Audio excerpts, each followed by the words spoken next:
Почитувани колеги, за да не се заборави, подсетуваме. Токму на ова место, овде, во Собранието на Република Македонија во 1991 година, при прогласувањето на независноста, Бранко Црвенковски инсистира прво да се свири југословенската химна, а потоа македонската. Бранко Црвенковски не станува на интонирањето на македонската химна.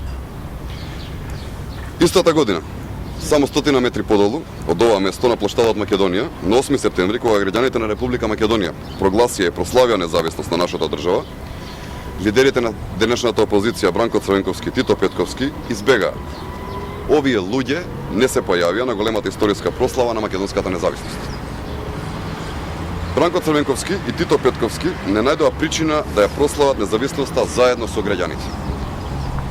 Почитувани, овие луѓе уште на самиот почеток покажаа непочитување, покажаа дека немаат чувство за државност и чувство за одговорност пред граѓаните.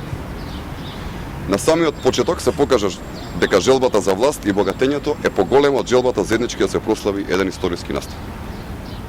Ова граѓаните го памтат и затоа, господине Црвенковски, народот ќе ве казни за тоа на изборите на 5 јуни.